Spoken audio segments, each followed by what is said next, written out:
প্রিয় উপস্থিতি, আপনারা সবাই আজকে সদর দক্ষিণ লালমাই এবং নাঙ্গলকোট উপজেলার জাতীয় নাগরিক পার্টি নেতৃবৃন্দ উপস্থিত হয়েছেন। আপনাদের আজকে পরিচিতি পর্বে উপস্থিত থেকে আমি নিজেকেও গর্ববোধ করি। সবাইকে অন্তঃস্থল থেকে মোবারকবাদ, ধন্যবাদ।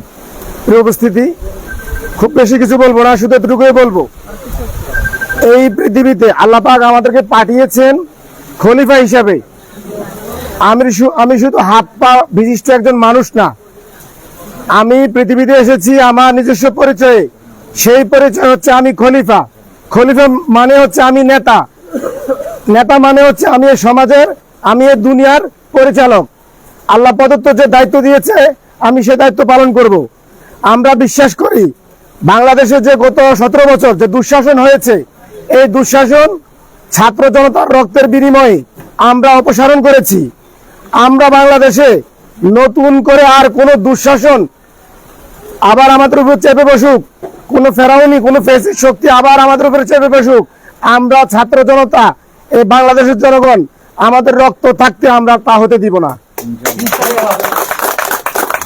জাতীয় নাগরিক পার্টি গণ আন্দোলনে ভোটের মাঠে কি ভূমিকা রাখে সেটা বড় কথা নয়, তবে আমি আজকে স্পষ্ট করে যাচ্ছি, জাতীয় নাগরিক পার্টি থেকে যে সমস্ত তরুণ যারা জুলাই বিপ্লব করেছে, তারা জীবিত থাকতে এই বাংলাদেশে নতুন করে কাউকে আর শেখ হাসিনা হতে দেওয়া হবে না।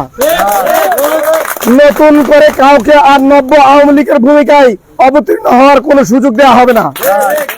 তাদেরকে যদি তাদেরকে না শুধরায়, তারা যদি আবার গুম খুন এবং দলীয় আধিপত্যের জন্য তারা যদি খুনাখুনি বন্ধ না করে, আওয়ামী লীগের যে পরিণতি হয়েছে, জনগণ তাদের ব্যাপারে একই সিদ্ধান্ত নিবে।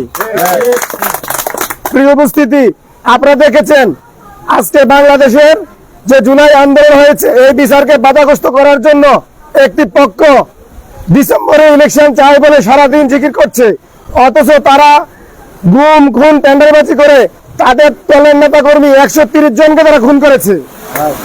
আমরা বিশ্বাস করি বাংলাদেশে এই সমস্ত খুনের রাজনীতি আর চলবে না।